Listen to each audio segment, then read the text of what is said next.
O provérbio "reze, mas continue remando" nasceu num ambiente onde a fé sempre foi acompanhada de brutalidade, necessidade e disciplina. A Rússia, ao longo dos séculos, não foi o berço do conforto, foi o berço da sobrevivência. O frio não perdoa a distração, e a história do país não acaricia os ingênuos. Ali, rezar nunca foi um pedido infantil por milagres, e sim um diálogo íntimo com o destino, seguido de ação imediata. Uma súplica, sim, mas sempre com a mão no remo. Imagine aldeias isoladas, invernos longos, rios congelados, fome rondando tavernas e casas de madeira. Todos sabiam que pedir ajuda ao céu era válido, desde que os pés estivessem afundados na neve e as mãos ocupadas com o que precisasse ser feito. Naquela cultura, fé não é fuga. Fé é combustível para suportar o impossível. Fé é a voz silenciosa que diz continue, enquanto o mundo tenta convencer você a largar o barco e se render. Quando esse provérbio nasceu, não havia romance. Era sobrevivência. Os homens remavam sobre rios violentos, e se parassem por um único minuto, a correnteza os engolia. O rio sempre foi metáfora de vida, forte, indiferente, imprevisível, às vezes cruel. Ele responde a quem se move, ignora quem cruza os braços. A frase não é poesia, é aviso. Ninguém ali rezava esperando pontes surgirem do gelo. Ninguém ajoelhava implorando que o rio acalmasse para facilitar a travessia. Eles rezavam e, ao mesmo tempo, apertavam os dedos frios no cabo do remo. Pediam coragem, não atalhos. Pediam lucidez, não conforto. Pediam resistência, não alívio. A cultura russa enxerga a realidade como tempestade, e tempestades não respeitam desculpas. A fé existe para que você levante. O remo existe para que você avance. Esse provérbio atravessou gerações justamente porque carrega uma lógica brutal. Qualquer força divina, qualquer crença, qualquer filosofia, se não se traduz em ação concreta, vira anestesia. Um discurso vazio que mantém você parado enquanto a corrente arrasta a sua vida para longe. O povo que repetia essa frase sabia disso na pele. Eles não tinham margem para ilusões. Esperar por milagres era o mesmo que assinar a própria sentença. Cada inverno ensinava o mesmo recado. Se você não lutar, desaparece. Se não agir, é engolido. Por isso, quando alguém diz, reze, mas continue remando, está na verdade jogando uma luz fria sobre a verdade que evitamos encarar. Desejar não é fazer, planejar não é mover, pedir não é conquistar. Existem pessoas que passam anos ajoelhadas em frente a um futuro que elas mesmas se recusam a construir. Querem que a vida facilite, que o destino negocie, que Deus resolva. Na mentalidade do provérbio, isso não passa de covardia disfarçada de esperança. Quem realmente crê, se levanta. Quem realmente confia, se esforça. Quem realmente quer, se transforma. A Rússia moldou esse pensamento porque conheceu o medo, a escassez, o risco, a guerra e a morte. E descobriu algo inegociável. Ninguém chega ao outro lado sem remar. A fé sustenta, o remo conduz. Reza quem busca força. Reza quem precisa de clareza. Reza quem está sangrando por dentro e ainda se recusa a cair. Mas quem para de remar é vencido. Esse provérbio é um convite brutal para olhar sua vida com honestidade militar. Quais batalhas você entrega à oração como se as palavras resolvessem o que suas mãos abandonaram?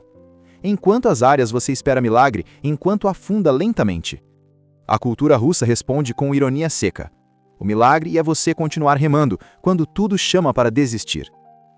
Essa mentalidade não é romântica, é cirúrgica. Ela arranca a máscara de vítima e joga no chão. Obriga você a encarar que fé não é licença para se ajoelhar esperando que o mundo abra caminho. Fé é a certeza de que, mesmo exausto, frio, quebrado, mal pago, humilhado, você ainda tem obrigação moral de se mover. Rezar é pedir coragem. Remar é provar que você tem.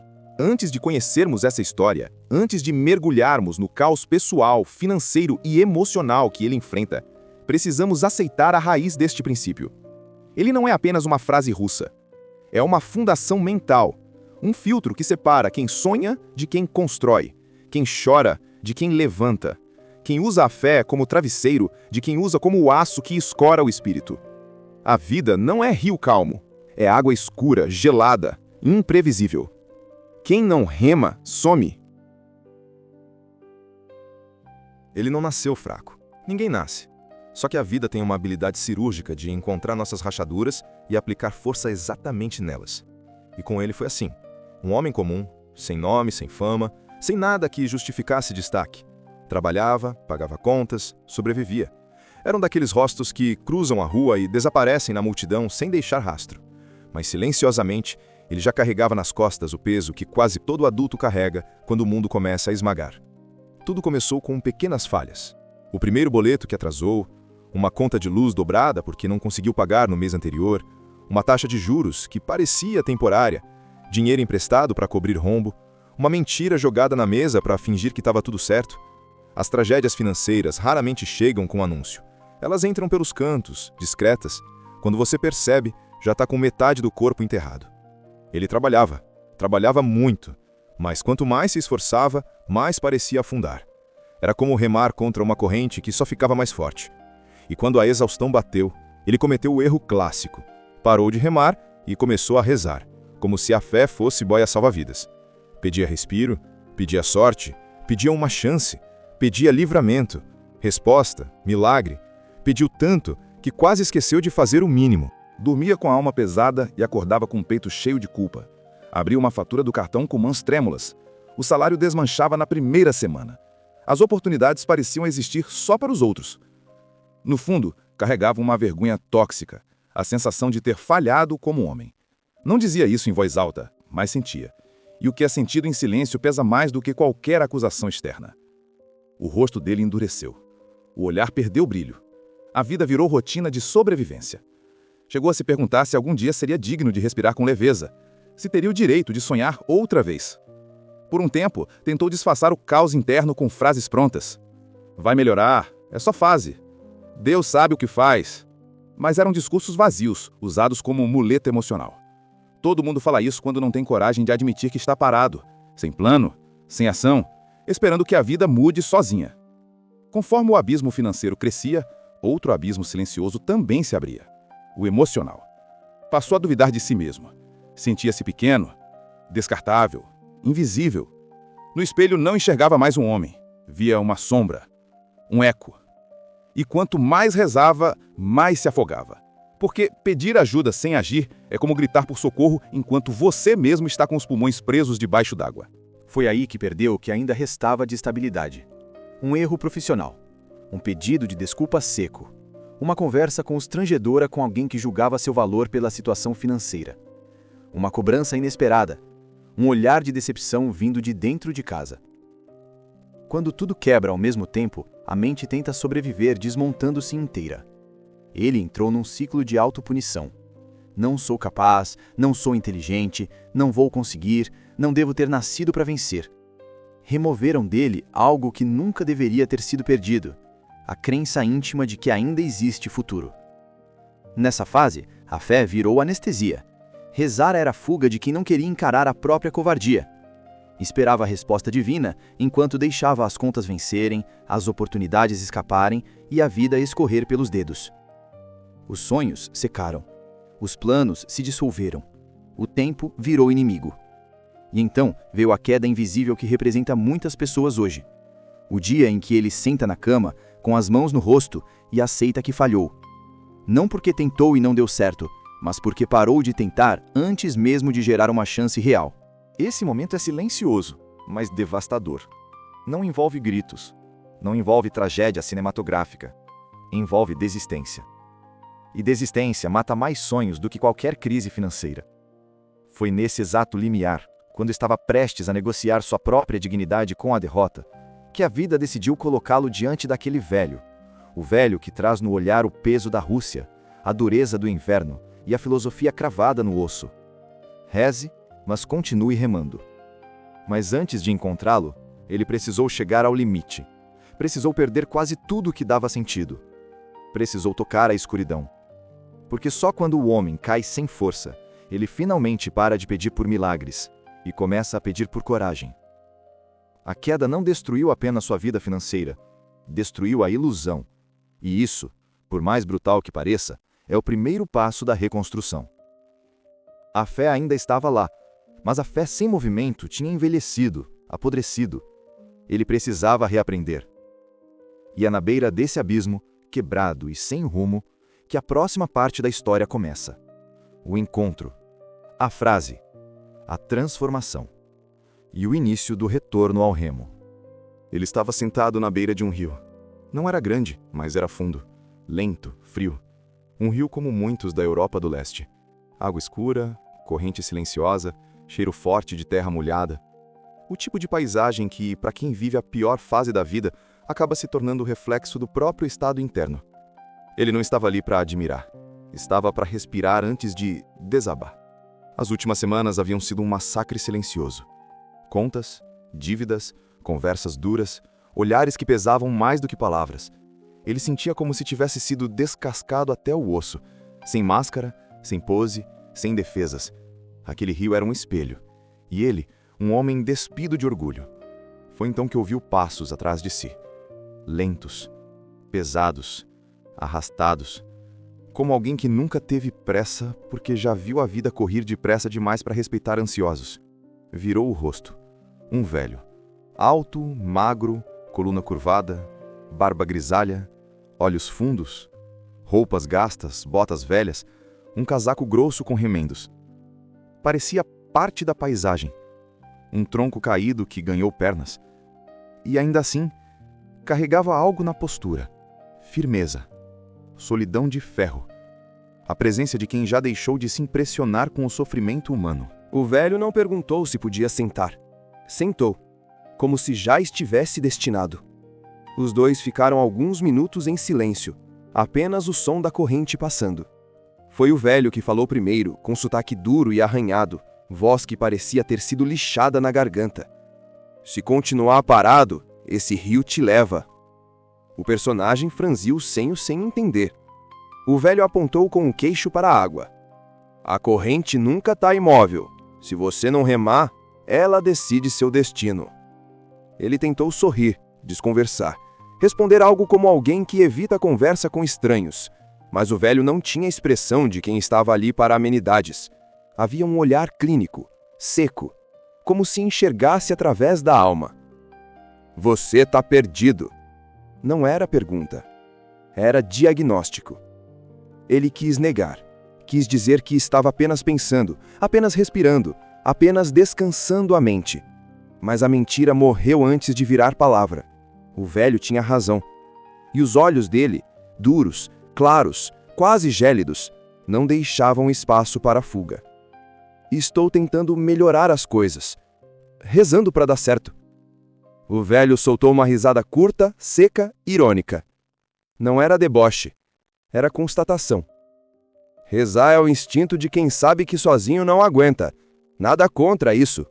Mas rezar parado é o que a gente faz quando quer se sentir aliviado, não quando quer resolver. Ele sentiu a frase entrar como navalha, porque era exatamente o que estava fazendo. Rezando, desejando, pedindo, tudo. Menos agir. O velho continuou. Na minha terra ensinavam assim: reze, mas continue remando. Se não remar, Deus não banca sua viagem. Essa frase encontrou nele um ponto que já estava rachado. Ele fechou os olhos.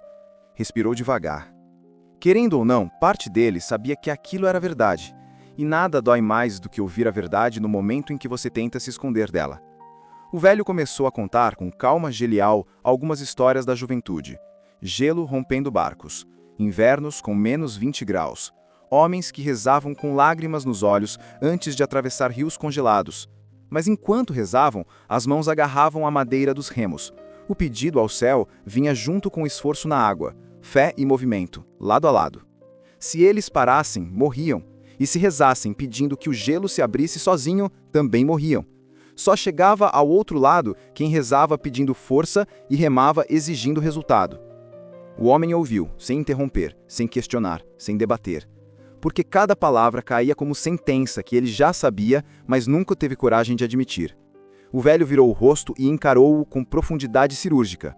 Você reza por soluções que sua mão se recusa a construir. E aquilo sim foi um golpe. Reto, seco, mortal. Ele sentiu vergonha, mas também sentiu respeito. Finalmente alguém não falava com ele como vítima. Não passava a mão na sua cabeça, não dizia, vai melhorar, ou tenha fé. Ao contrário, estava jogando a responsabilidade inteira de volta para o seu peito. Deus não trabalha sozinho, o velho disse. Deus trabalha com quem trabalha. e abandona a quem se entrega à correnteza. Silêncio. Duro, profundo, pesado. Ele pensou nas noites em que rezou por dinheiro enquanto bastava o que não tinha. Nos dias em que implorou por mudança, mas repetiu os mesmos hábitos que o destruíam. Nos pedidos que fez para ser guiado, enquanto recusava dar o primeiro passo. Na fé usada como desculpa para estagnar. O velho levantou devagar, como se tivesse terminado o que precisava ser dito. Ajeitou o casaco, olhou para ele com um ar grave, mas não cruel. Continue rezando se é isso que te mantém de pé. Mas levante, mexa, lute, ou nada muda. Antes de ir, deixou a frase final, seca como a neve, irresistível como o destino. Quando você move os braços, o céu presta atenção. Quando você cruza os braços, ele te ignora. E foi embora. Passos lentos como se tivesse entregue a única coisa que valia a pena ser entregue. O homem ficou ali, imóvel. Mas algo dentro dele começou a se mexer. Uma centelha que parecia morta. Um músculo interno tentando despertar. Pela primeira vez em muito tempo, o rio não parecia apenas reflexo de sua derrota. Parecia convite. Ele não tinha um plano, não tinha força, não tinha rumo. Mas tinha uma frase queimando no peito. Reze, mas continue remando. E sem perceber, começava ali o primeiro movimento da volta. Ele voltou ao rio no dia seguinte. Não porque queria repetir a cena, mas porque algo dentro dele ainda estava reverberando, como eco em caverna. A frase do velho não saía da cabeça. Para onde olhasse, parecia grafada nas paredes invisíveis da sua vida. Reze, mas continue remando. Encarou de novo a água escura e entendeu, aquele não era um recado religioso. Era um aviso matemático. A fé sem movimento é como barco sem remo, objeto inútil, condenado a ir para onde o vento empurrar. Enquanto observava o fluxo lento da correnteza, uma constatação crua emergiu. Durante meses, talvez anos, ele rezou como se palavras fossem martelos, como se súplicas fossem tijolos, como se pedidos ao céu fossem capazes de levantar paredes. Pedir, pedir, pedir, sempre pedindo. E em troca, entregando o quê? Nada. Zero. A fé que não se transforma em ação é só fantasia moral, uma forma delicada de se esconder da responsabilidade. A cena mental se repetia. Ele de joelhos implorando por estabilidade financeira, enquanto gastava com impulsos. Implorando por chance de crescer, enquanto desperdiçava horas inteiras afundado em distrações. Pedindo direção, enquanto se recusava a organizar a própria vida. Rezando para ter força, enquanto aceitava ser fraco.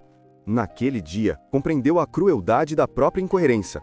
Andava como se o mundo lhe devesse algo só porque ele sofria, como se dor justificasse milagre, como se dificuldades fossem argumento para receber vitória sem trabalho. A fé virou muleta, quando deveria ter sido martelo. E essa é a verdade incômoda que poucos têm coragem de encarar. Não existe oração que substitua esforço, nenhuma prece paga conta, nenhum salmo remove juros, nenhum pedido muda destino, sem movimento. A fé é mapa, o trabalho é caminhada. O velho havia dito exatamente isso, com simplicidade cirúrgica, sem dourar as bordas.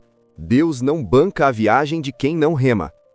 E o mais vergonhoso é que ele sabia, sempre soube, só fingiu ignorar. O mundo não respeita quem fica parado, o mundo devora, corrói, castiga. E foi no silêncio daquele rio que finalmente entendeu. Rezar sem agir não é fé, é arrogância. É exigir do universo um final glorioso enquanto você se recusa a escrever a história. É esperar colheitas sem plantar. É implorar pelo fruto enquanto recusa a semente. A fé verdadeira, a fé que sustenta homens de aço, nunca pediu comodidade, pediu coragem. Quando você ora e depois cruza os braços, está pedindo por magia, não por resultado. Quando você ora e se levanta para lutar, está pedindo por clareza, não por milagre. Um homem maduro não implora que o rio se abra, ele aperta o remo e enfrenta a água. Foi nesse ponto que a consciência dele virou lâmina. Ele começou a mapear mentalmente a própria rotina, os próprios hábitos, os próprios vícios. As horas que desperdiçava, as decisões ruins que empilhava, as desculpas que repetia, as justificativas que inventava para esconder a própria inércia. E percebeu algo duro. Ele não sofria apenas por falta de sorte. Sofria porque em algum momento se acomodou dentro da própria dor. Transformou o sofrimento em identidade. fez da fé uma desculpa para se sentir vítima. Ali, sentado diante do rio, o velho provérbio deixou de ser frase bonita e virou sentença. Rezar é apenas a primeira parte, a segunda é remar com tudo o que restou. Se a vida está pesada, reze. Se a alma quebrou, reze. Se o peito está em guerra, reze. Mas quando a oração terminar, faça a sua parte. Ligue para renegociar dívidas. Aceite trabalhar mais. Estude. Se cale e aprenda. Procure novas oportunidades. Pare de gastar o que não tem. Tenha disciplina brutal com o próprio dinheiro. Aguente as humilhações necessárias. Construa, passo a passo, algo que justifique as respostas que pede. Fé sem trabalho vira superstição. Trabalho sem fé vira desespero. Quando as duas coexistem, o homem avança. Nesse instante, ele sentiu algo que há muito não sentia. Vergonha produtiva. A vergonha que não destrói, que empurra. Aquela que não humilha, que desperta. A que te arranca do fundo e te obriga a se mover. Ele pensou no velho e imaginou a juventude dele, remando em rios congelados, sobrevivendo ao inverno, sabendo que rezar era parte do processo, mas nunca o processo inteiro. Porque o céu só responde a quem suja as mãos. E ali tomou a primeira decisão. Pequena, mas decisão. Levantar no dia seguinte com propósito. Começar a remada. Fazer algo real. Não pediu milagre, pediu força para não se esconder. E esse foi o primeiro traço de fé genuína que ele praticou em muito tempo. Um homem pode se ajoelhar diante do céu, mas precisa se levantar para enfrentar a terra. E é isso que marca o início da transformação. Ele entendeu, aceitou, assumiu. Fé nunca foi substituta do esforço. Sempre foi combustível.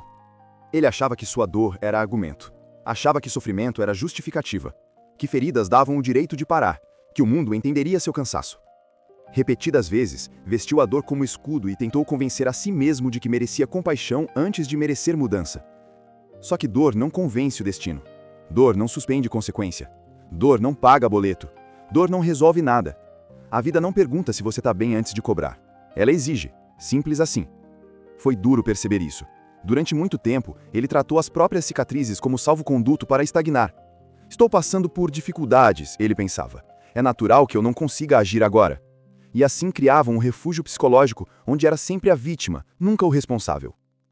Mas quando começou a remar, ainda fraco, ainda perdido, descobriu uma verdade gelada. Se a dor fosse motivo para desistir, ninguém teria construído nada. A humanidade inteira seria um cemitério de planos interrompidos. A realidade não perdoa porque você sofreu. E a dor nunca foi justificativa para parar. No máximo, é razão para continuar. Ele começou a olhar em volta com mais atenção. Gente com saúde debilitada trabalhando. Pessoal com dívida lutando para sair. Pessoas com histórias de abandono reconstruindo a própria vida. Gente que perdeu tudo e ainda assim reergueu. Era impossível ignorar aquilo. Enquanto ele se escondia na própria tristeza, outros transformavam a deles em aço. Não era falta de fé, era falta de responsabilidade. E foi exatamente essa linha de pensamento que aqueceu a mente dele com um desconforto honesto. A dor estava sendo usada como desculpa confortável, como anestesia emocional para não se mover. Quanto mais se vitimizava, mais justificativas construía para permanecer na lama. A dor era real, mas era insincera no modo como ele a utilizava.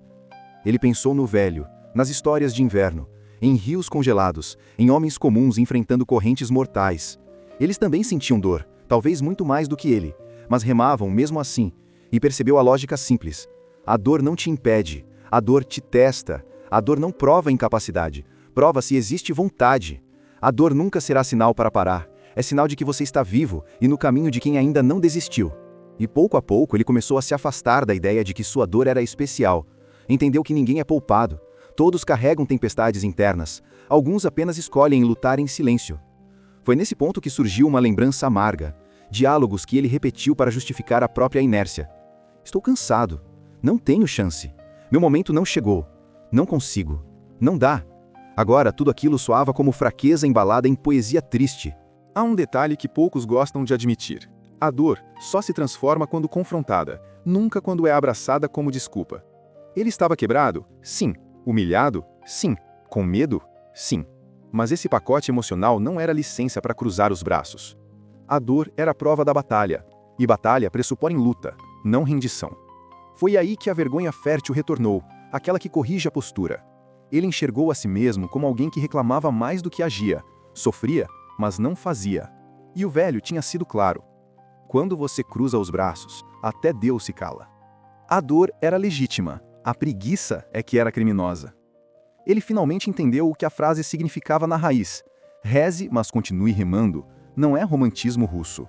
É resposta a séculos de dor coletiva, sobrevivência e mentalidade dura. Eles sabiam que sofrer não te torna especial. Sofrer te torna obrigado a reagir.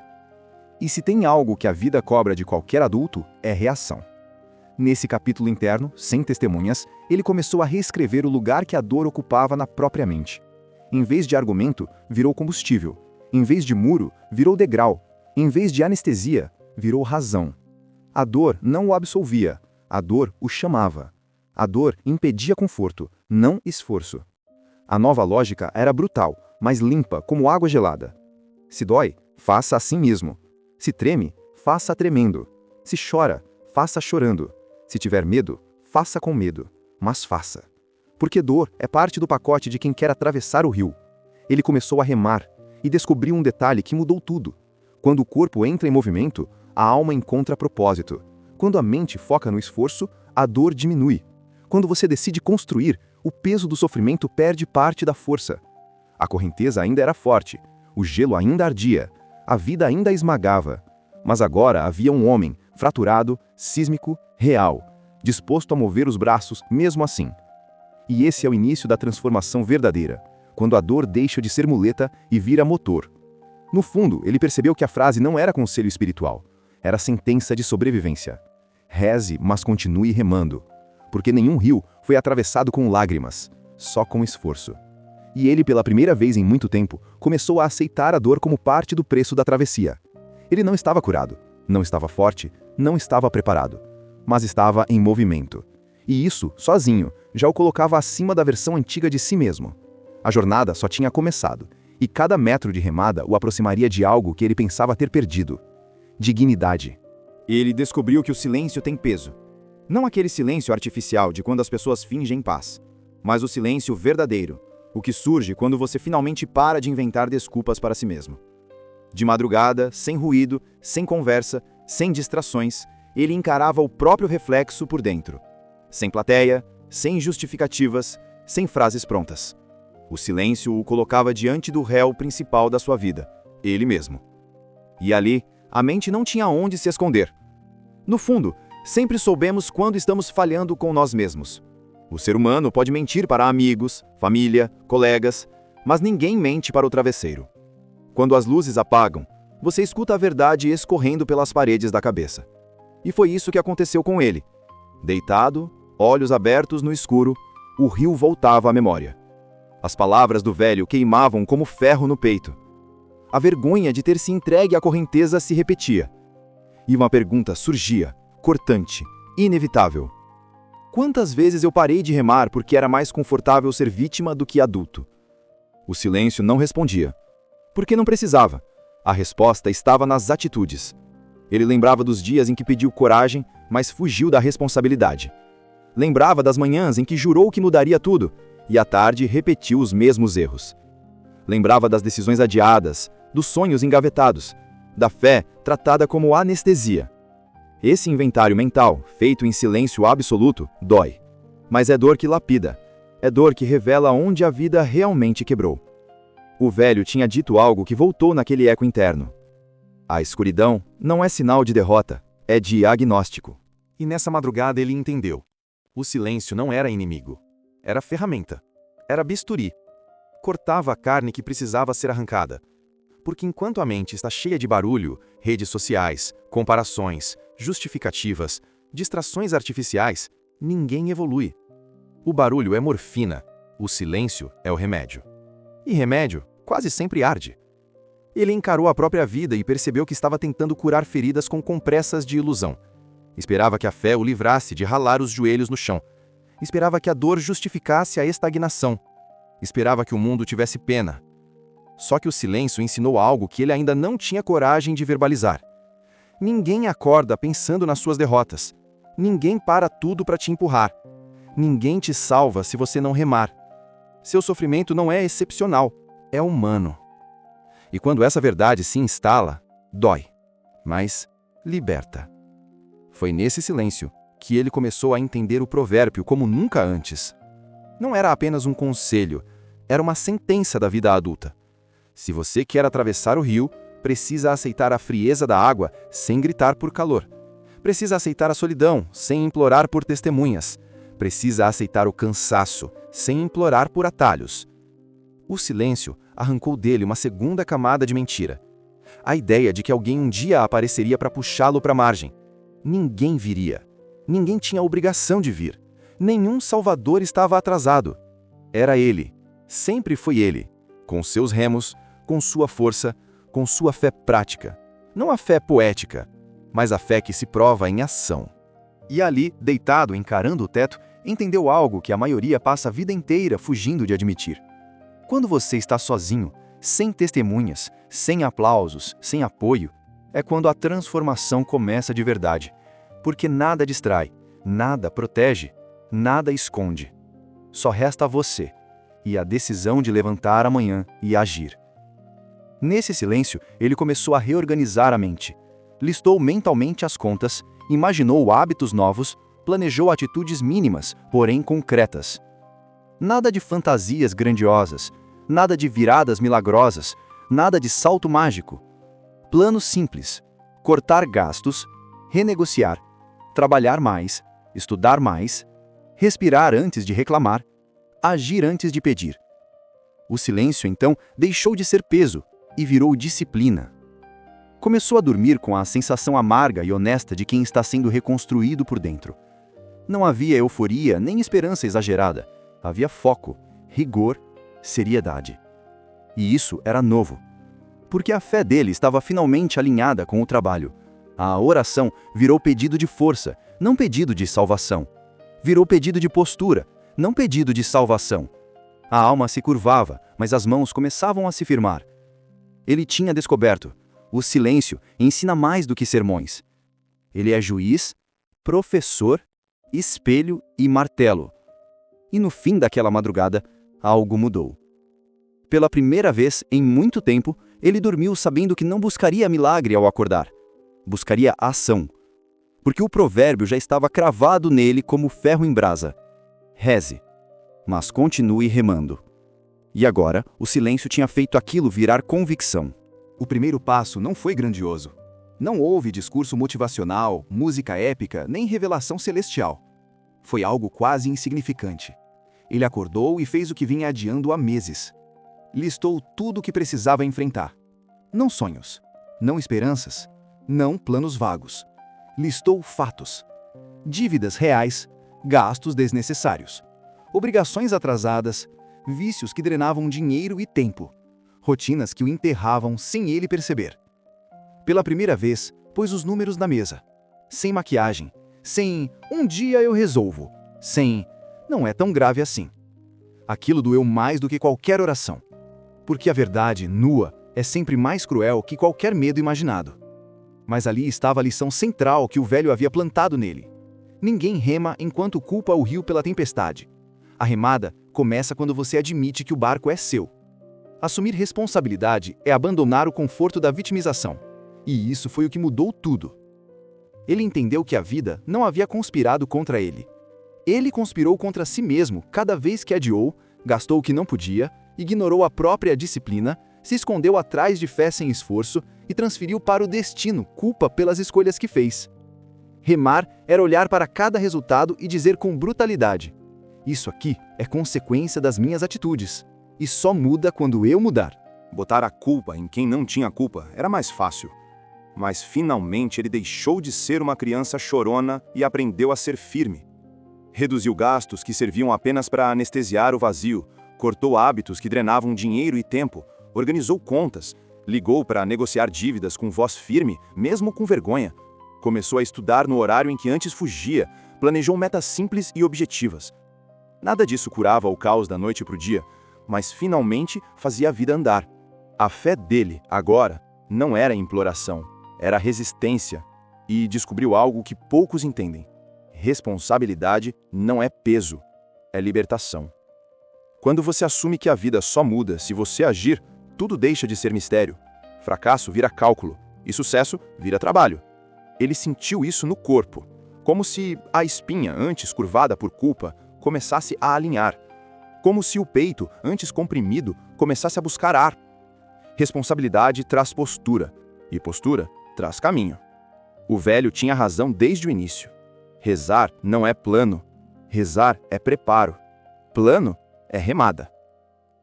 Aquele homem, antes fragmentado, começou a reorganizar o próprio mundo. Cada pequeno ato era a declaração silenciosa: eu continuo remando, mesmo cansado, mesmo sem garantias, mesmo ainda sentindo medo. E percebeu o paradoxo mais duro e libertador de todos. Quando você assume a responsabilidade, o peso da vida fica mais leve. Porque a culpa, quando é sua, pode ser corrigida. O erro, quando é assumido, pode ser revertido. O destino, quando entendido como consequência, pode ser redesenhado. Ele parou de perguntar por que isso aconteceu comigo e passou a questionar qual ação minha trouxe esse resultado e o que faço agora para inverter. Esse tipo de pensamento dói, mas amadurece. Ele começou a enxergar que a remada era diária. Não existe remada de uma vez. Não existe esforço isolado que resolve tudo. É continuidade, constância, persistência. Porque o rio nunca para. E enquanto organizava essas pequenas mudanças, ele sentia algo novo, controle. Não sobre o mundo, mas sobre si mesmo. E isso valia mais do que qualquer milagre que pudesse ter pedido. Responsabilidade devolve ao homem aquilo que ele achou ter perdido: o poder de construir.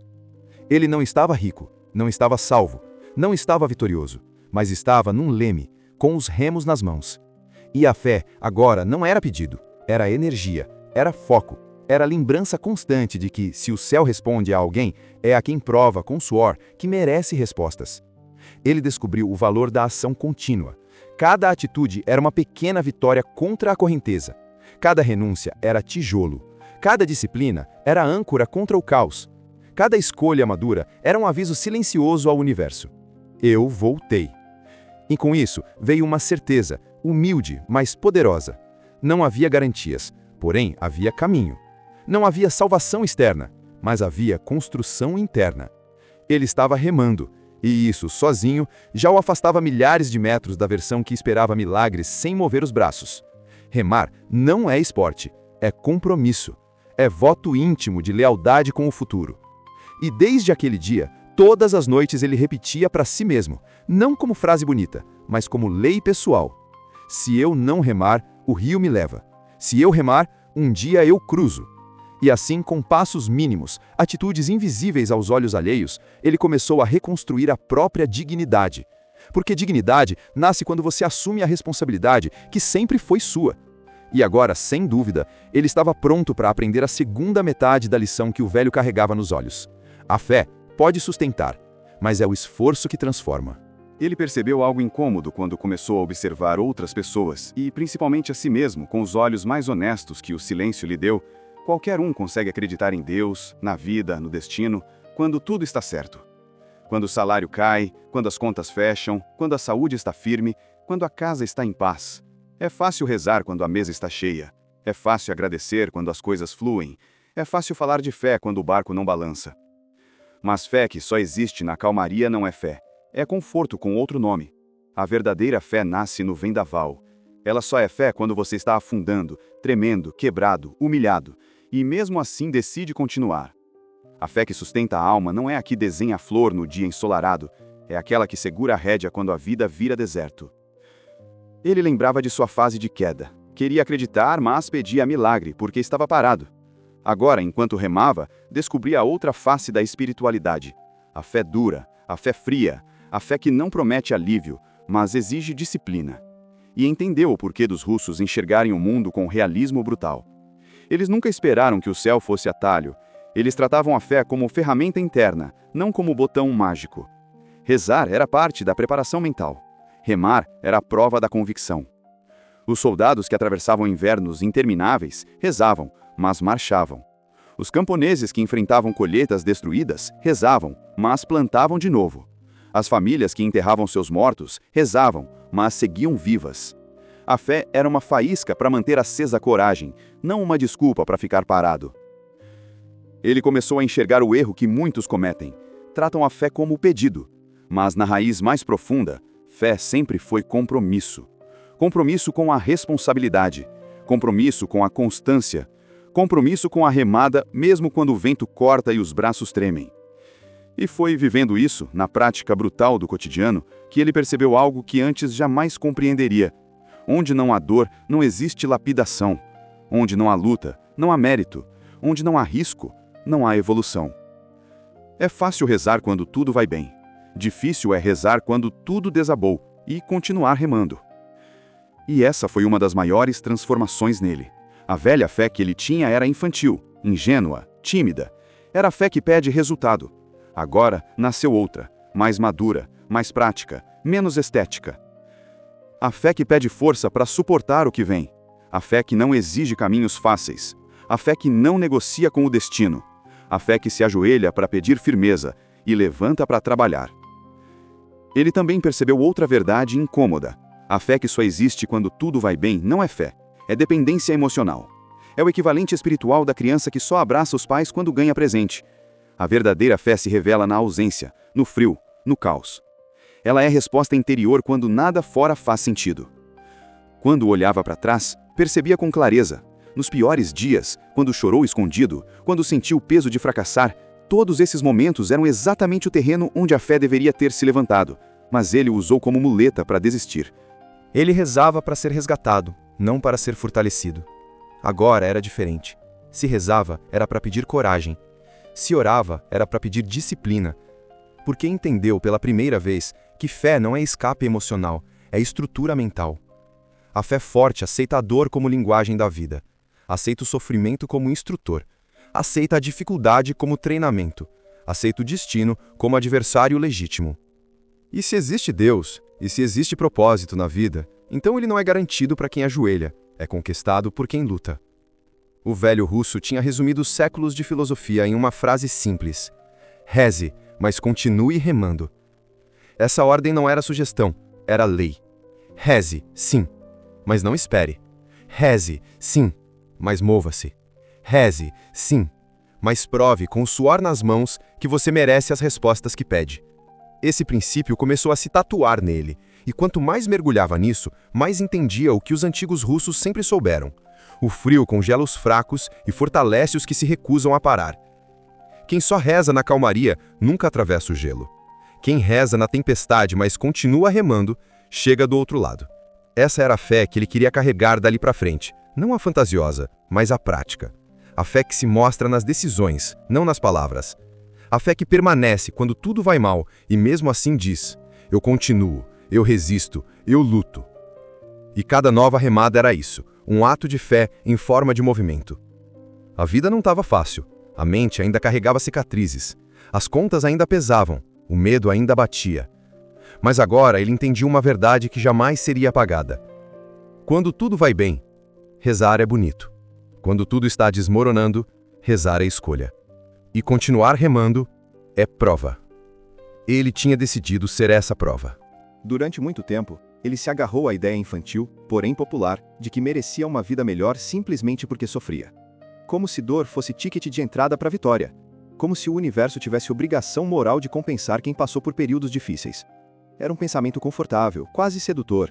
Se eu já sofri tanto, um dia alguma coisa boa vai acontecer. Só que esse raciocínio é uma armadilha, e ele finalmente a enxergou. O velho tinha avisado sem adornos. Você não merece nada. Você conquista ou perde. A primeira reação dele foi resistência. A mente humana odeia quando a verdade remove suas ilusões. E poucas ilusões são tão fortes quanto a crença de que sofrimento nos torna credores do destino. Ele notou que essa postura, de merecimento automático, alimentava a passividade. Era como sentar num cais, cruzar os braços e esperar que um barco atracado, repleto de soluções, viesse buscá-lo. Como se a vida fosse obrigada a equilibrar a balança simplesmente porque ele carregava cicatrizes. Mas o rio não funciona assim, e a vida também não. A dor foi real, mas não criava direitos. E quando essa ficha caiu, algo pesado dentro dele se quebrou. Ele compreendeu outro princípio da filosofia russa. Não existe mérito por existir, existe mérito por agir. A verdade é dura, direta, sem floreios. Dor não concede recompensa. Tristeza não autoriza privilégio. Fracasso não garante redenção. Só o movimento cria transformação. Ele começou a observar a própria história à luz desse novo entendimento e viu uma linha vermelha. Quando acreditava que merecia algo melhor, deixava de construir esse algo melhor. Quando achava que a vida deveria compensá-lo, relaxava o esforço para se compensar sozinho. E então enxergou a armadilha que o tinha prendido por tanto tempo. O merecimento era anestesia. Dava a sensação de justiça, enquanto tirava dele a postura que gera resultado. Porque quem acha que merece, espera. Quem entende que precisa conquistar, age. Ele olhou para a própria vida como homem, como trabalhador, como alguém tentando se reerguer. Não havia um só pedaço da sua história que fosse conquistado sentado. Tudo que valeu a pena foi resultado de suor, estudo, renúncia, dor, disciplina, trabalho discreto e contínuo. E se em algum momento ele acreditava que a vida deveria compensá-lo apenas pelo sofrimento, o silêncio agora deixava claro. O sofrimento só serve para uma coisa: reforçar a necessidade da luta. Ninguém recebe um novo capítulo como prêmio de ter sobrevivido ao antigo. Você escreve um novo capítulo por vontade, coragem e movimento. Ao aceitar isso, ele libertou-se de um peso esmagador, o próprio vitimismo. Entendeu que ninguém lhe devia nada, nem o sistema, nem Deus, nem a família, nem o destino, nem as circunstâncias. Se quisesse atravessar o rio, teria que remar. Se quisesse reconstruir a vida, teria que esculpi-la.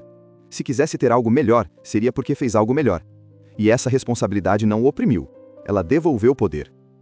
É curioso como a mentalidade muda quando você abandona a crença do eu mereço e abraça o eu conquisto. O corpo se endireita, a mente ganha lógica, as decisões ficam mais frias. A disciplina deixa de ser tortura e vira obrigação moral. Ele começou a aplicar isso na prática, ponto a ponto. Se gastou demais, não culpava o salário, ajustava hábitos. Se perdeu oportunidades, não culpava a sorte, buscava preparo. Se errou, não buscava desculpas, corrigia rotas. Se caiu, não clamava por resgate, levantava. E com isso começou a enxergar algo simples, mas que pouquíssimas pessoas admitem. A vida sempre responde àqueles que escolhem a conquista. Sempre. O mundo pode ser frio, injusto, imprevisível, mas ele respeita quem luta. Não existe força invisível que proteja os fracos por pena. Pena não constrói ponte. Pena não fecha dívida. Pena não levanta muro. Pena não paga futuro. Mas esforço paga. Adaptabilidade paga. Coragem paga. Constância paga. E conforme ele ia mergulhando mais fundo nessa verdade, finalmente entendeu onde estava o coração do provérbio. Reze, mas continue remando, é a morte do discurso de merecimento. Rezar, sim, porque a fé te dá força interior. Remar, porque força interior sem ação é só delírio bonito. A fé não existe para te dar troféu, existe para te dar resistência. A conquista vem do que você é capaz de fazer com essa resistência. Depois de dias repetindo mentalmente essa nova lógica, ele sentiu um alívio estranho, quase paradoxal. Quando parou de acreditar que merecia a vitória, começou a enxergar com clareza o caminho para conquistá-la. Quando parou de esperar, começou a agir. Quando parou de se justificar, começou a construir. Quando parou de exigir do mundo, começou a exigir de si mesmo. E no fundo, essa foi uma das maiores lições que recebeu do velho. Quem quer algo, conquista. Quem acha que merece, afunda. Ele não tinha certezas, não tinha mapas perfeitos, não tinha garantias, mas tinha uma filosofia impressa a fogo na mente. Não existe conquista sem trabalho, não existe travessia sem remada, não existe vitória sem esforço contínuo. E à medida que o personagem se aprofundava nessa mentalidade, algo começou a mudar silenciosamente. A culpa se dissipava, porque a responsabilidade lhe devolvia autonomia. A tristeza diminuía, porque o propósito ocupava espaço. O medo se calava, porque o movimento começava a falar mais alto. Ele não sabia o que viria depois, só sabia que não esperaria mais nada do mundo. E essa decisão foi o marco definitivo de uma virada que ninguém viu de fora, mas que alterou tudo por dentro. Se tivesse aprendido isso antes, teria evitado parte da queda. Mas o rio não se atravessa com arrependimentos, se atravessa com remada. E ele, agora, estava remando por conquista, não por merecimento. Foi quando ele percebeu que os pequenos sinais começaram a surgir. Não como mágica, não como coincidência, mas como consequência. Após semanas de remada silenciosa, disciplinado, responsável, presente no próprio destino, situações que antes pareciam impossíveis começaram a se mover. Não eram grandes viradas cinematográficas, eram acontecimentos discretos, mas estratégicos, pontos de luz na escuridão. Uma dívida antiga renegociada com juros menores, uma proposta de trabalho extra que surgia exatamente quando ele precisava, Um cliente que, de repente, lembrava dele.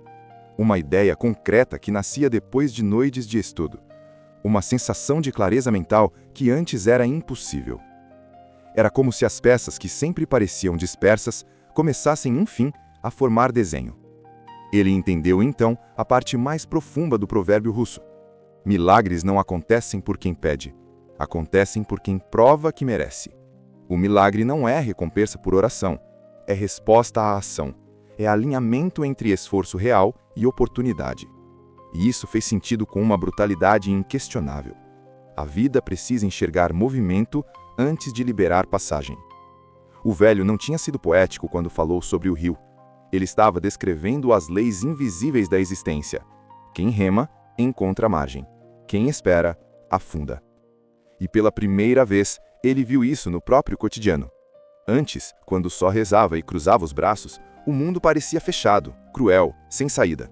Agora, enquanto agia com disciplina, o universo parecia mais maleável, mas não porque ele tinha sido abençoado, e sim porque tinha mudado a forma de enfrentar a realidade. Um milagre não chega para quem espera sentado, chega para quem está de pé quando a oportunidade passa. Ele começou a notar como o comportamento muda a própria percepção. Quando você está parado, tudo parece impossível. Quando você se move, tudo parece plausível. Quando você se entrega, tudo parece hostil. Quando você enfrenta, tudo revela fissuras. E nessas fissuras, milagres nascem. Mas não eram milagres no sentido infantil que ele buscou durante tanto tempo. Nada de chance gratuita, nada de resgate mágico, nada de solução instantânea. Eram milagres que vinham em forma de consequência lógica. Aprendeu algo, aplicou, colheu o resultado. Disciplinou gastos, viu sobrar dinheiro. Criou metas reais, viu progresso. Dedicou esforço, abriu portas. E foi aí que ele percebeu o erro original. Ele queria milagres como compensação pelo sofrimento, não como resultado do movimento. O velho tinha sido cirúrgico. Quando você move os braços, o céu presta atenção. E agora ele via isso acontecendo, ainda que em pequenas doses. O céu não o carrega, apenas responde ao esforço. É assim que os milagres funcionam quando vistos de perto. Eles não caem, eles se aproximam. E acontecem quando o homem deixa de ser espectador da própria vida e se torna construtor da própria margem. Ele começou a enxergar um padrão poderoso. Quanto mais agia com responsabilidade, mais a vida lhe devolvia oportunidades. Quanto mais cortava vícios, mais clareza surgia. Quanto mais estudava, mais ideias apareciam. Quanto mais batalhava, mais portas abriam. Mas não era sorte, era consequência. A vida devolve ao homem aquilo que ele entrega a ela. Ele percebeu também outra verdade profunda. Quando você está remando, mesmo devagar, você se torna alguém digno de receber ajuda. As oportunidades, os encontros, as ofertas, as chances, tudo passa a ter outros olhos quando encontra alguém que já está construindo. Porque ninguém investe em quem está desistindo. Ninguém apoia quem está parado. Ninguém aposta em quem se abandonou.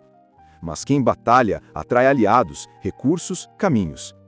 Mesmo o velho, que parecia apenas espectador, era uma espécie de sinal silencioso disso. Ele não apareceu quando o personagem estava deitado em autopiedade. Apareceu quando ele estava quebrado, sim, mas num ponto em que a dor já havia incomodado o suficiente para pressioná-lo a querer mudança. Milagres são respostas para quem batalha, nunca são compensações para quem se entrega. Isso voltou várias vezes à mente dele, como se ecoasse entre as costelas. Se existe providência, ela é lógica, não mística. Ela ajusta caminhos para quem está andando. Ela aguça a visão de quem está estudando. Ela oferece quando percebe mãos preparadas para segurar. Milagre é resposta, nunca é presente. E nesse capítulo da vida, ele começou a entender que, no fundo, sua oração diária tinha mudado também. Não tinha mais o tom de vítima, nem a fragilidade de quem implora. Virou diálogo direto, honesto, às vezes quase áspero. Me dá força para suportar. Me dá disciplina para manter. Não preciso que facilites, preciso que eu não quebre. E estranhamente foi assim que as respostas vieram. Não em alívio, mas em oportunidades. Não em mágica, mas em trabalho produtivo. Não em resgate, mas em permissão para construir. Ele não era salvo, era guiado. Não era carregado, era instruído. Não era glorificado, era testado. E aceitou isso como parte natural do processo. Se a vida estava respondendo, era porque ele estava provando que merecia a resposta. Se as portas estavam abrindo, era porque ele estava batendo. E aí veio a revelação mais profunda de todas. Milagre é quando a realidade começa a se curvar diante de quem não desistiu. Quando o cansaço te treme, mas você continua. Quando o medo grita, mas você segue. Quando a vida te esmaga, mas você remonta. Quando não há testemunhas, mas você trabalha mesmo assim. Milagre nasce quando a fé deixa de ser desejo e vira convicção. Quando as mãos param de implorar e começam a construir. Quando o coração pede coragem, não atalhos. Nesse momento, ele entendeu que o velho russo nunca quis ensinar religião, quis ensinar responsabilidade. Quis lembrar que fé não é escape, é resistência. Quis mostrar que o céu não negocia com covardes, mas presta atenção a quem luta. E mais uma vez, a frase queimou no peito como ferro incandescente. Reze, mas continue remando. Porque no fim, é isso que separa os que cruzam o rio dos que se afogam esperando por milagre. E naquele ponto da jornada, enquanto viu os primeiros pequenos resultados brotarem, ele aprendeu a enxergar milagres da maneira certa. Não como mágica, mas como confirmação. Confirmação de que, quando o homem se compromete com o esforço, o mundo se reorganiza para recebê-lo. O que ninguém conta sobre recomeçar é que não existe aplauso, não existe plateia, não existe torcida. Na maior parte do caminho, você anda sozinho. E foi exatamente isso que ele sentiu quando começou a colocar sua vida de volta nos trilhos. Cada mudança era invisível. Cada disciplina era silenciosa. Cada renúncia era feita no escuro, longe do reconhecimento público. Era um processo solitário, mas necessário. Como se o universo exigisse provas íntimas antes de autorizar qualquer vitória. No início, a solidão do recomeço assusta. Ele sentia isso como um peso nos ombros. Acordava mais cedo, cortava gastos, estudava à noite, trabalhava em silêncio, renegociava dívidas sem contar a ninguém. Enfrentava o orgulho e o medo sozinho, sempre sozinho. Não havia ninguém para elogiar, ninguém para confortar, ninguém para dizer que ele estava no caminho certo. E, paradoxalmente, foi nessa ausência total de testemunhas que a construção real começou. Ele percebeu que muita gente nunca muda porque precisa ser vista mudando. Precisa de validação, palmas, palavras de incentivo, olhares de aprovação. Só que o recomeço verdadeiro não é espetáculo. É cirurgia emocional feita à porta fechada. Quem constrói a própria vida não convida o mundo para assistir. Constrói no silêncio. Ele entendeu isso ao observar como suas pequenas vitórias internas eram discretas demais para serem notadas por alguém de fora. Quem olha a história só pelos resultados, nunca entende o preço silencioso pago na fase em que nada acontece. As madrugadas pensando em metas, os cortes financeiros dolorosos, o controle emocional nas horas em que a ansiedade parecia um vício, o esforço de não repetir erros antigos, o trabalho extra assumido com cansaço acumulado, a disciplina para estudar quando a mente queria descanso. Tudo isso era invisível. E foi nesse ponto da caminhada que ele compreendeu a solidão como filtro. Ela separa os que realmente querem dos que só desejam parecer fortes. Ela separa os que buscam aplauso dos que buscam transformação. Quem precisa de testemunha para lutar, não luta, se exibe. Quem precisa de ouvidos para provar que mudou, não mudou, só quer ser visto. O rio, silencioso como sempre, parecia confirmar essa lógica. Ninguém atravessa com plateia. Cada remada é íntima, cada esforço é oculto, cada progresso é solitário. Motivação é combustível de faísca curta, consistência é motor permanente. E consistência exige silêncio.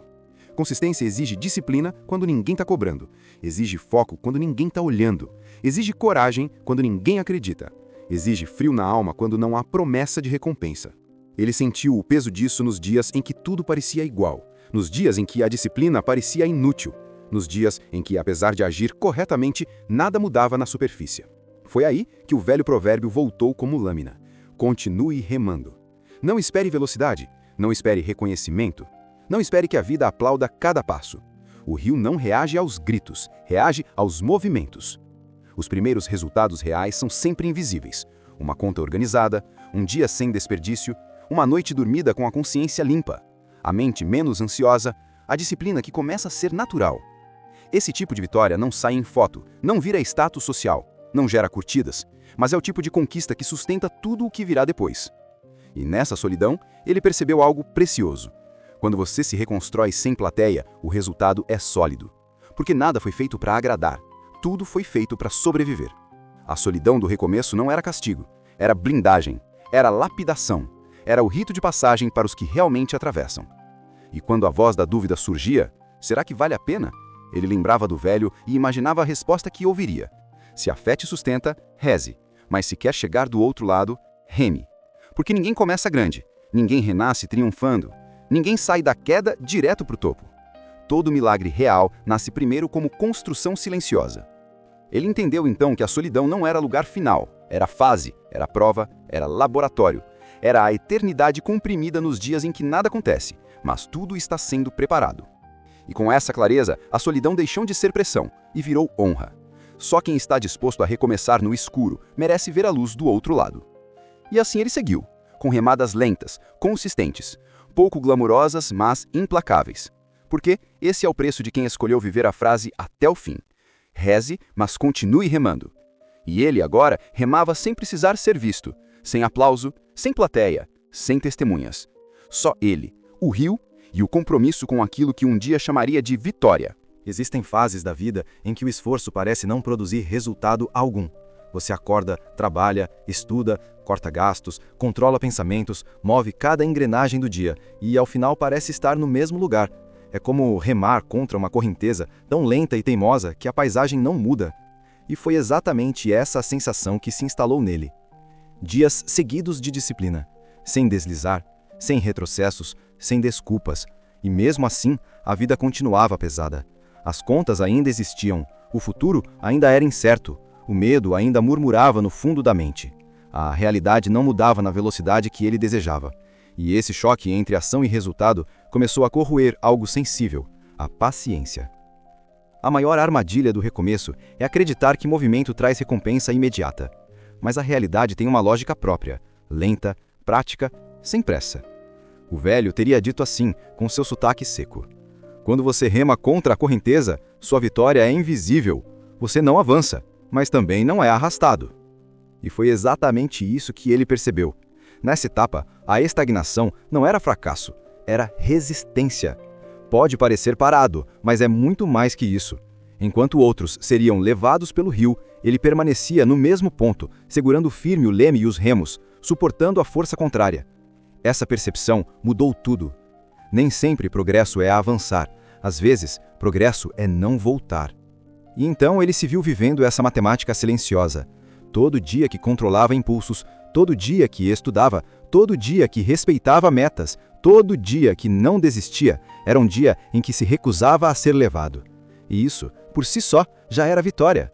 Mas é uma vitória que dói, porque não tem troféu, não tem cerimônia, não tem resultado visível no imediato. O ser humano tem pressa, quer transformação instantânea, quer colher no mês em que plantou, quer reconhecimento antes do esforço consolidado. E foi exatamente nessa colisão entre desejo e realidade que ele quase fraquejou. As noites doíam, a mente perguntava se valia a pena, o corpo pesava, o silêncio parecia zombar. Mas sempre que a dúvida surgia, a imagem mental do rio aparecia junto, aquela água escura, indiferente, puxando para trás. Se ele parasse por um segundo, seria arrastado metros. E isso foi o suficiente para reforçar a lei do provérbio. O movimento pode ser lento, mas é obrigatório. Ele então começou a enxergar sinais microscópicos, detalhes que só quem está remando percebe. Um controle financeiro mais lúcido, uma mente menos reativa, uma dignidade mais firme, uma clareza maior na tomada de decisões. Não eram mudanças materiais, eram mudanças internas, muito mais importantes. Porque progresso verdadeiro sempre nasce por dentro. O externo só aparece depois. Além disso, ele entendeu algo que a cultura russa conhece desde o berço. Crescimento sólido é sempre lento. A pressa constrói castelos frágeis. A constância constrói muralhas. E para atravessar rios gelados, muralhas internas valem mais do que qualquer atalho. Assim, ele aprendeu a respeitar a estagnação como fase inevitável da jornada. A vida testa quem está disposto a continuar mesmo quando nada parece mudar. É o período em que os fracos desistem. É o período em que os impacientes abandonam. É o período em que os distraídos voltam para a margem, mas os que continuam, esses atravessam. Ele começou a se sentir parte desse grupo silencioso. Gente que age sem testemunha. Gente que luta mesmo sem resultado. Gente que cultiva a disciplina em solo árido, esperando o tempo certo da colheita. A estagnação, então, deixou de ser inimigo. Virou prova. Virou filtro. Virou lapidação psicológica. Ela ensinou a ele 3 verdades essenciais. Nem sempre você vai ver resultado, mas sempre haverá consequência. E toda consequência vem depois da resistência prolongada. O rio não muda porque você deseja, ele muda porque você insiste. E insistir dói. Nesse período, ele finalmente entendeu o que o velho quis dizer. O milagre só chega para quem merece, e merecer é sinônimo de aguentar a fase em que nada floresce. Sem atalhos, sem garantias, sem promessas. Só remada e fé. A fé que não espera. A fé que não implora. A fé que não negocia. A fé que apenas diz: eu não desistirei enquanto o rio existir. É isso que separa quem cruza a margem de quem morre no meio. Ele continuou, mesmo sentindo que estava parado. Porque sabia que parado de verdade ele não estava. Estava resistindo contra a corrente. E nesse tipo de luta, resistência já é avanço. Aos poucos, a estagnação ensinou algo profundo. Se você quer um futuro sólido, precisa primeiro forjar raízes. E raízes crescem no escuro, silenciosos, invisíveis. Mas um dia, inevitavelmente, emergem. E quando emergem, ninguém pergunta como aconteceu. Só enxergam a árvore. Só veem o resultado. Ignoram todo o inverno silencioso. Ele aceitou isso. Parou de exigir velocidade, parou de cobrar sinais imediatos, parou de querer colher antes da hora. E abraçou a lei mais fria e mais verdadeira de todas. Quando tudo parece estagnar, é porque a base está sendo construída. E aquele homem, antes quebrado, agora disciplinado, continuava remando. Lento, firme, silencioso, mas sempre em frente. Porque aprendeu na marra que a estagnação é só a aparência externa do progresso interno. E que um dia, quando as margens começarem a mudar, saberá que todo o esforço invisível valeu. Nenhuma jornada de reconstrução acontece em completo silêncio. Mesmo quando você tenta caminhar sozinho, o mundo ao redor nunca deixa de falar. E foi justamente quando ele começou a se reorganizar internamente que as primeiras vozes externas surgiram, trazendo desconforto, julgamento e ironias. Vozes que, se não forem enfrentadas com mente firme, podem arrancar qualquer homem do barco e jogá-lo de volta na corrente. O curioso é que, por fora, nada parecia ter mudado. Ele não tinha ficado rico, não tinha feito algo extraordinário, não tinha comprado nada novo, não ostentava vitória. Mas algo nele havia mudado: postura, olhar, foco, firmeza. E isso foi suficiente para incomodar quem convivia com ele. As pessoas notam quando alguém começa a se reconstruir. Não notam com admiração, mas com estranhamento. Porque o seu esforço silencioso expõe a fraqueza dos que fingem estar bem. Os comentários vieram em forma de piada. Você anda meio estranho. Está obcecado demais com essas coisas. Relaxa, a vida não é só trabalho. Você não vai conseguir mudar assim. Daqui a pouco desiste. E por trás das frases, ele captava a essência: medo. Medo de vê-lo superar o que os outros não tiveram coragem de enfrentar. Medo de serem confrontados com a própria estagnação. Medo de que a disciplina dele vire um espelho incômodo. Porque nada irrita mais uma pessoa acomodada do que ver alguém se levantando.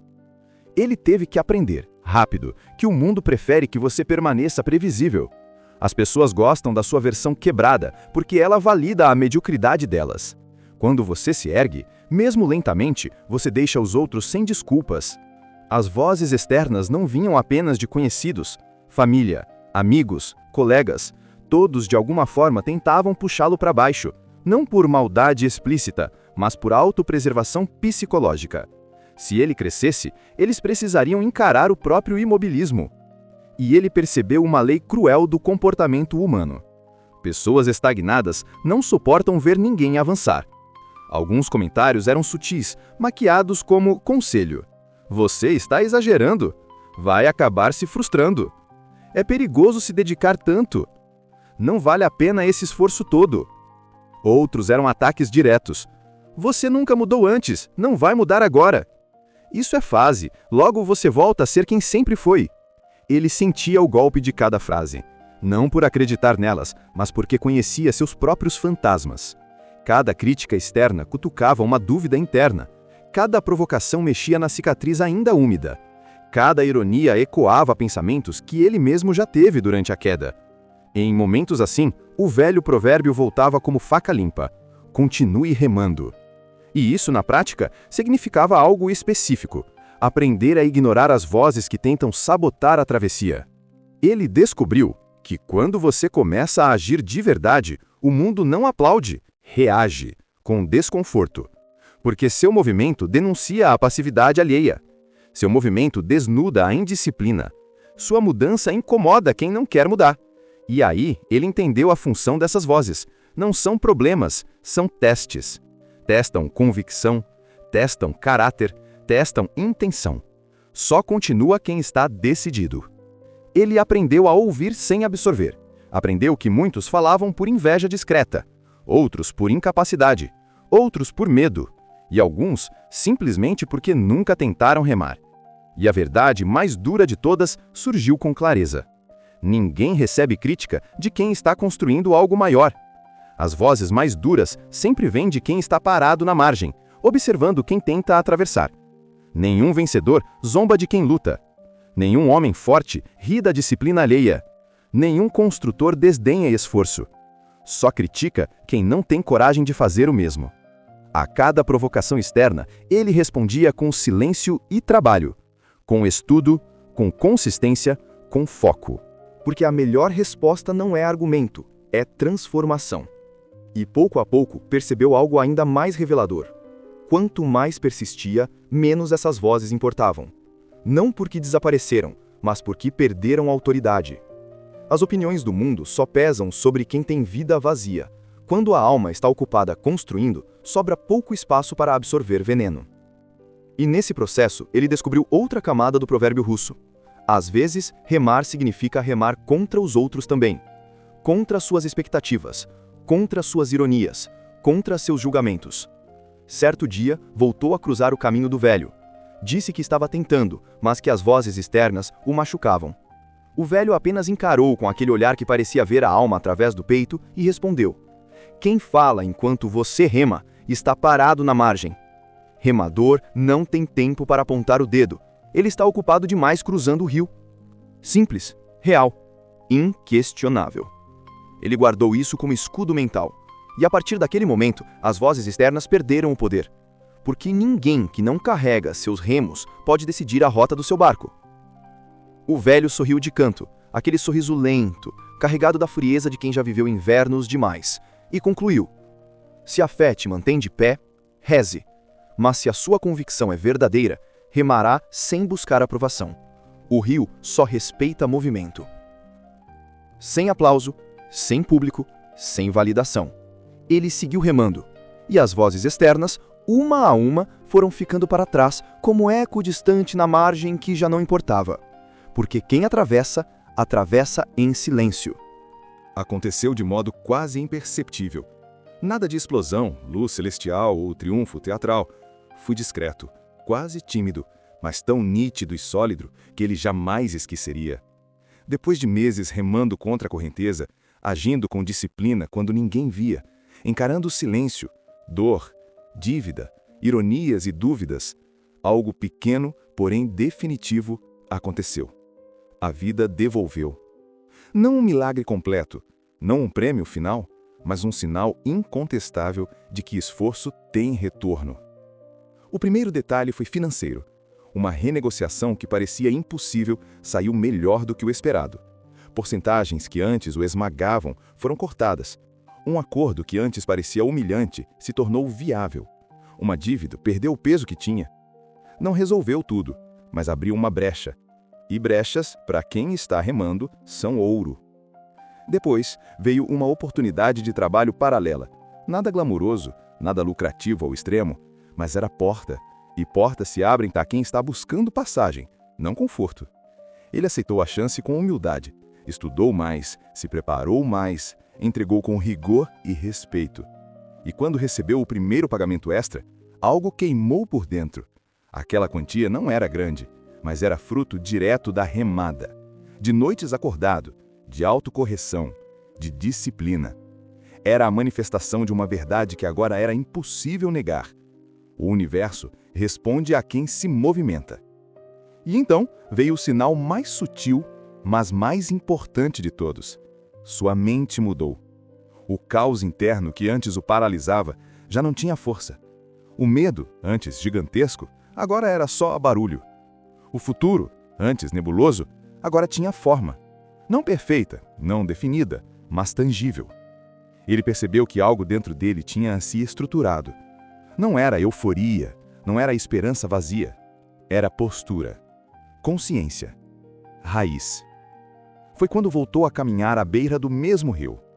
Mesma água, mesma corrente, mesmo silêncio. Mas ele não era mais o mesmo. Não olhou o rio como abismo. Olhou como travessia. Não pediu que a correnteza facilitasse. Ajustou a respiração, firmou os ombros e agradeceu. Não pela mudança externa, mas pela mudança interna. Porque a verdadeira devolução da vida não é dinheiro, chance, trégua ou fechamento de conta. É identidade. A vida devolve, primeiro, o homem que você se tornou enquanto lutava. A pessoa que encara os números sem tremor, que suporta a humilhação sem perder dignidade, que aguenta o cansaço sem fazer drama, que enfrenta a própria mente e a disciplina sem buscar fuga. Esse tipo de devolução ninguém rouba, ninguém destrói, ninguém pode tirar. O velho cruzou seu caminho novamente, como se o destino o chamasse exatamente na hora certa. O homem contou, com poucas palavras, o que tinha conquistado. Pequenas vitórias, coisas discretas. E pela primeira vez, o velho assentiu devagar. Não comemorou, não elogiou. Apenas confirmou, com a solidez de quem sabe exatamente como o mundo funciona. Quando você prova que consegue remar sozinho, o rio começa a respeitar. O homem perguntou, quase sem perceber. Então essa é a recompensa? O velho respondeu, seco, mas com uma sinceridade que atravessava o peito. Não, essa é só a resposta. A recompensa ainda está longe. O rio testa antes de entregar. Continua remando. E era verdade. Nada estava resolvido. Nada estava completo. Nada era grande o suficiente para se chamar vitória. Mas os movimentos que antes pareciam inúteis, agora mostravam consequência. O esforço que parecia invisível, agora tinha efeito. A mente que parecia fraca, agora tinha raízes. No fundo, ele compreendeu que o dia em que a vida devolve não é um único dia. É processo. É uma sequência de pequenos retornos, sinais tímidos, aberturas discretas. A vida devolve devagar, porque quer ver se você aguenta manter o ritmo. Não joga tudo de uma vez, para que você não confunda a resposta com o destino final. E esse entendimento foi a terceira virada na sua trajetória. A primeira foi o encontro com o velho. A segunda, a decisão de remar. A terceira, perceber que o universo devolve proporcionalmente ao seu movimento. Ele passou a respeitar cada resultado como se fosse aviso, não comemoração, não glória. Aviso. Aviso de que ele estava na rota certa. E caminhou com calma, sem euforia, sem arrogância, com a humildade de quem sabe que os primeiros frutos são apenas sementes do que ainda vai crescer. Ali, olhando o rio novamente, percebeu algo curioso. Tudo mudou, mesmo que nada tivesse mudado. O cenário era o mesmo, mas ele não era mais feito do mesmo material. O que antes era desespero, agora era disciplina. O que antes era culpa, agora era responsabilidade. O que antes era esperra, agora era remada. Ele entendeu isso com profundidade. A vida devolve quando você prova que não depende dela para remar. E com essa convicção presa dentro de si, ele continuou. Sem pressa, sem ilusão, sem reivindicação.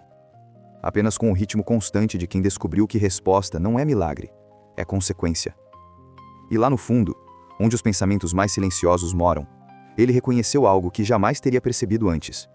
O dia em que a vida devolve é o mesmo dia em que você aceita que ela não te deve nada. E, ironicamente, é exatamente quando essa consciência nasce, que o destino começa a abrir portas.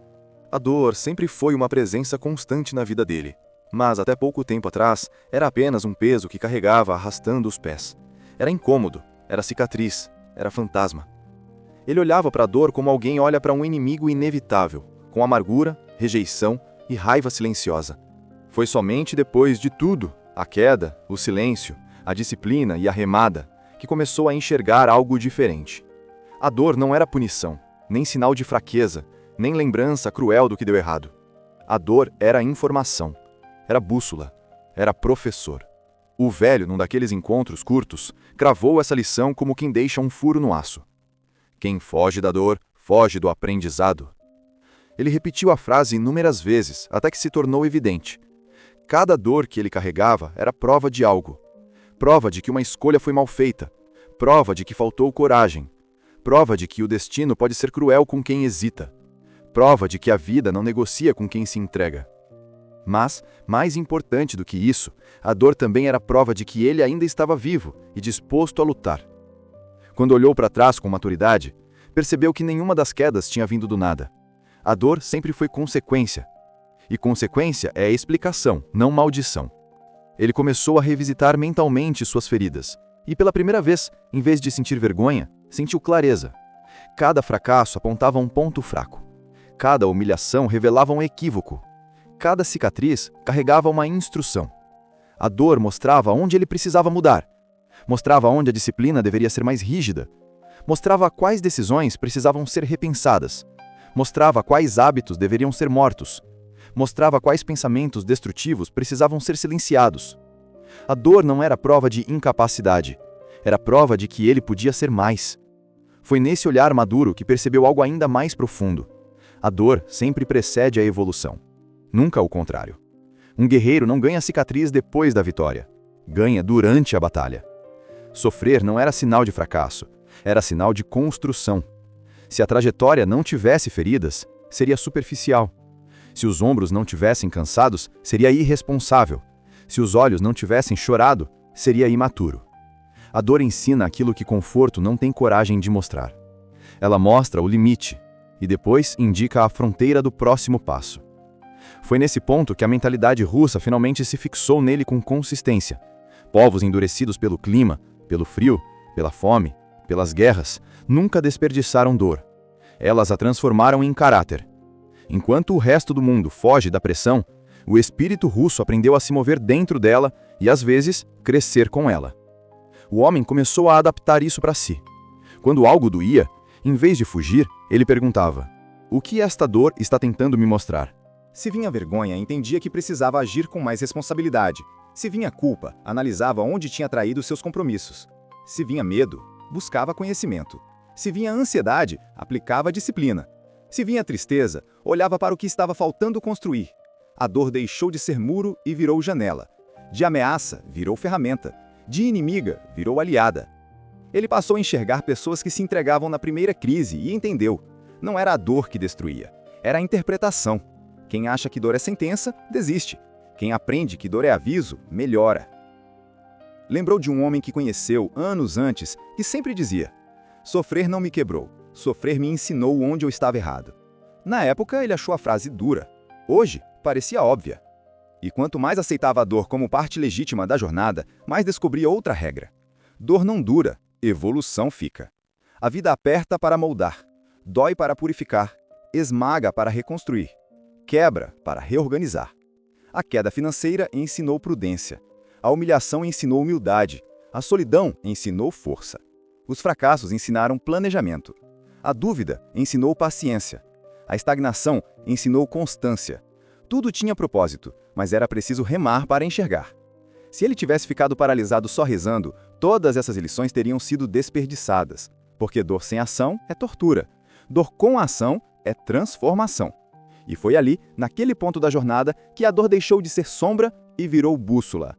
Cada vez que o peito apertava, ele sabia que algo estava sendo revelado. Cada vez que o medo cortava, ele sabia que havia uma fronteira nova para atravessar. E mais do que tudo, ele reconheceu. A dor havia sido a faísca que o fez buscar o rio. O velho só apareceu porque ele chegou quebrado. Se estivesse confortável, nada daquilo teria acontecido. A dor foi o gatilho. A dor foi o empurrão. A dor foi o início da remada. Foi então que ele olhou para trás e, pela primeira vez, agradeceu pela própria queda. Pela humilhação, pela madrugada pesada, pelo medo, pela vergonha. Sem elas, ele nunca teria aprendido o que estava aprendendo agora. Ele não buscava mais fugir da dor, buscava entendê-la, extrair dela, honrá-la. Porque quem atravessa o rio não teme o frio da água. Aceita, aprende, usa. E o velho provérbio, mais uma vez, se confirmou como lei silenciosa. Reze, mas continue remando. Rezar quando está doendo é o que mantém a mente erguida. Remar durante a dor é o que transforma o destino. E agora, ele entendia isso de uma forma irreversível. A dor nunca foi obstáculo, foi requisito. E com esse entendimento, os braços ficaram mais firmes, a mente mais fria e o coração mais resiliente. Porque, finalmente, ele enxergou o valor mais profundo da dor. Ela só existe para preparar quem terá capacidade de vencer. Ele sempre pensou na fé como algo quase mágico, uma força invisível capaz de alterar o rumo da vida. Era emocional, instintiva, às vezes desesperada. Uma súplica lançada ao céu em busca de socorro. Mas agora, depois de ter caminhado tanto por dentro de si, começou a desconfiar de tudo aquilo. Entendeu que, se a fé não se apoia em lógica, disciplina e ação, vira superstição sentimental. E isso o velho deixou claro desde a primeira conversa. Fé é direção, remada é o caminho. Foi nessa frase que ele encontrou o contorno daquilo que chamaria, para sempre, de fé racional. A fé racional não infantiliza Deus, não trata o destino como babá, não transforma a espiritualidade em ilusão. Ela é simples, objetiva e prática. Fé é o conjunto de valores que molda suas decisões.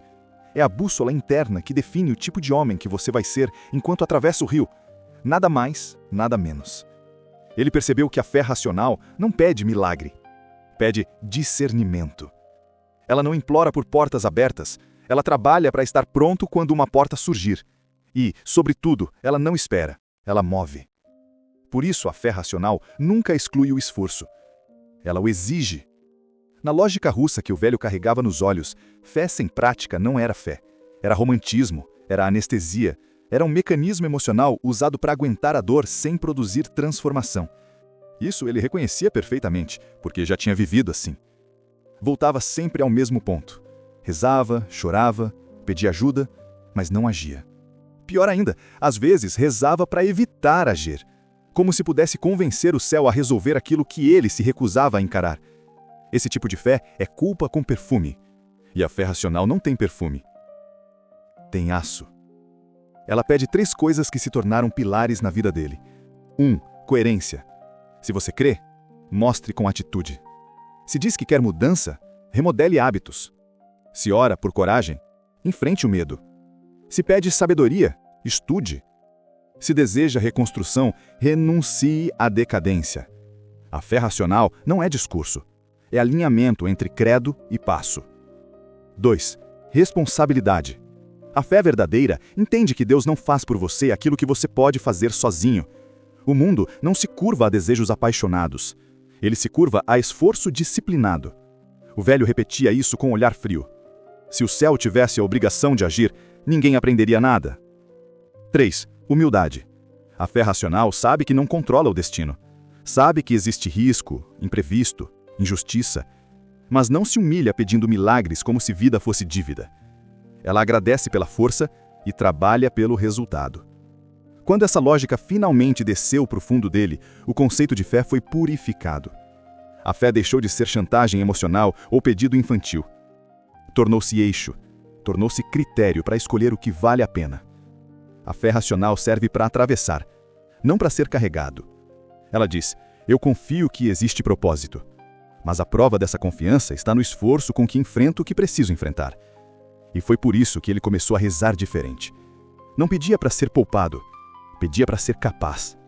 Não implorava por caminho fácil, pedia firmeza para suportar os caminhos difíceis. Não exigia vitória, buscava honra no processo.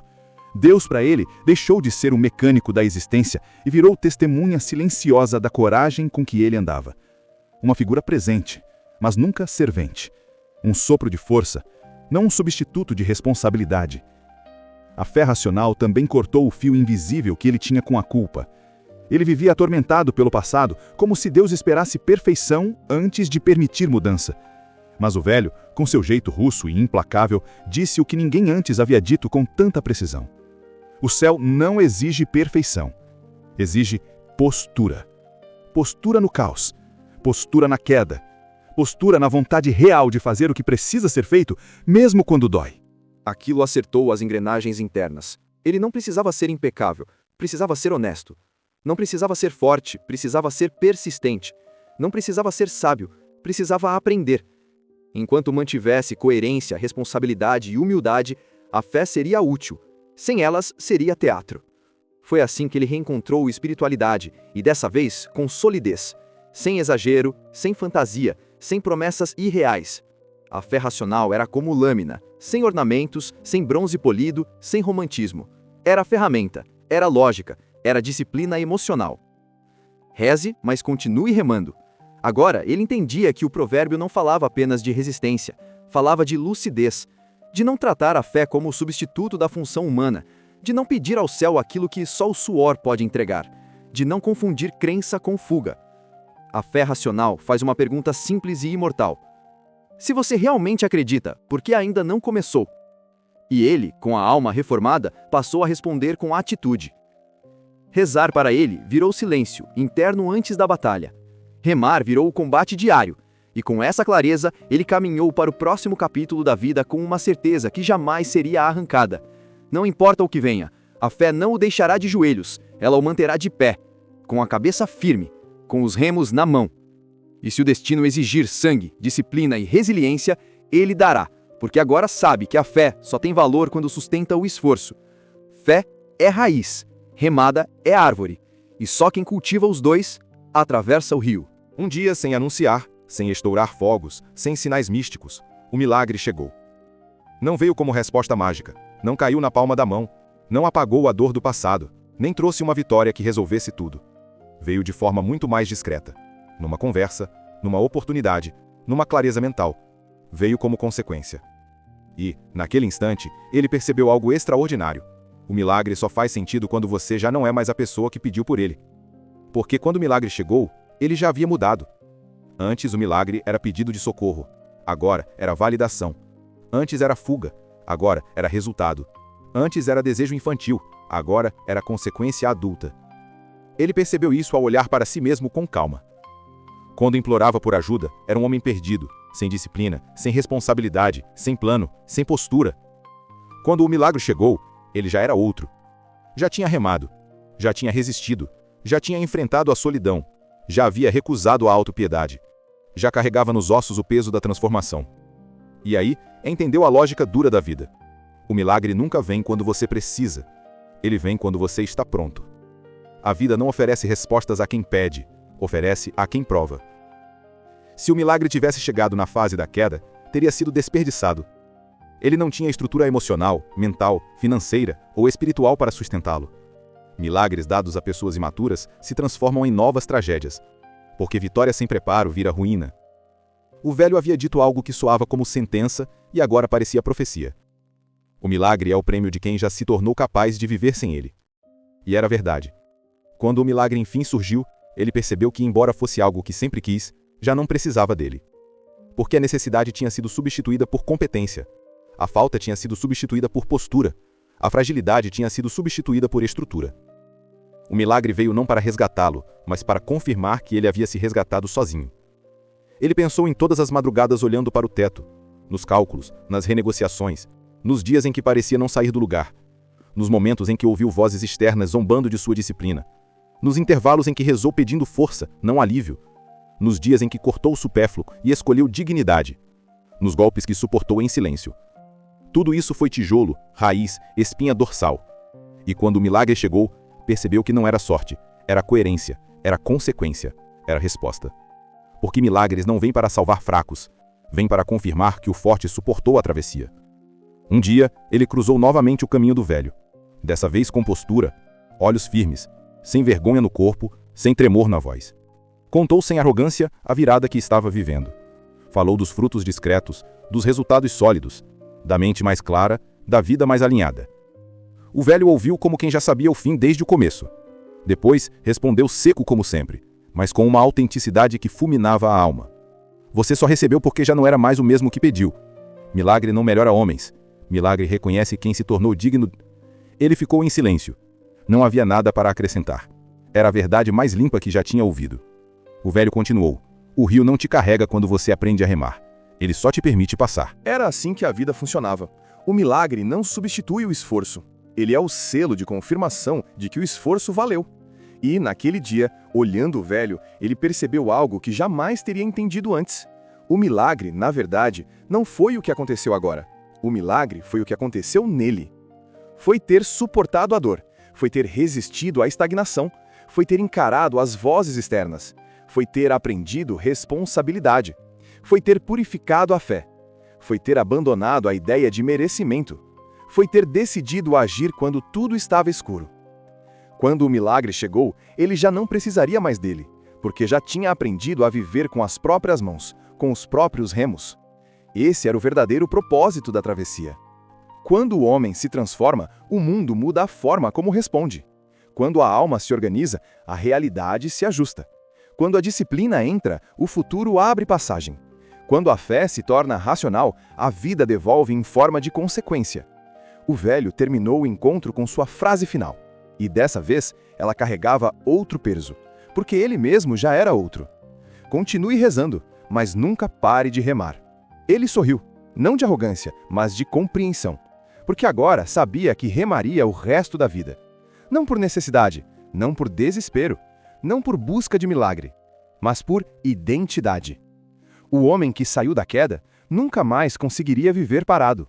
O milagre havia chegado. E, ironicamente, ele já era maior do que qualquer milagre que poderia pedir. Porque estava pronto, porque estava firme, porque estava diferente.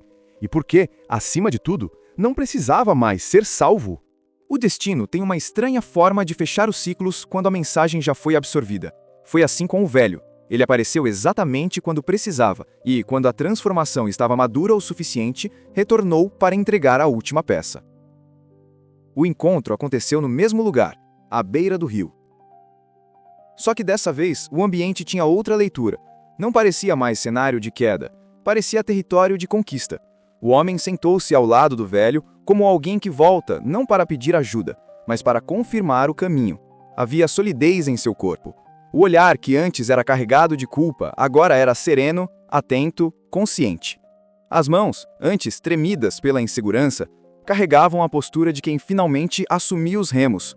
O velho percebeu tudo isso sem uma palavra. E, como sempre, falou direto, sem romantismo, sem enfeites. Você atravessou o inverno. Agora entende como o frio funciona. Nenhuma celebração, nenhum abraço caloroso, nenhuma parabenização teatral. A verdade é que guerreiros não são exaltados, são reconhecidos.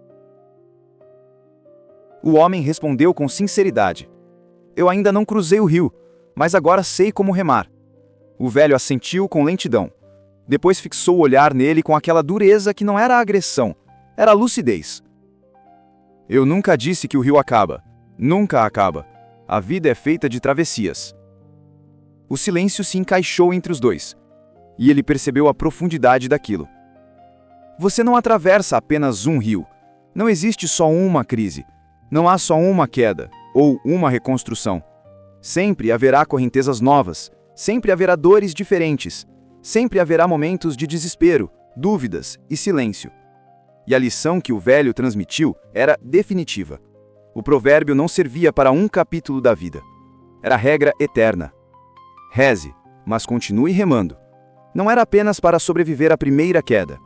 Era o código que sustenta o homem em todos os ciclos.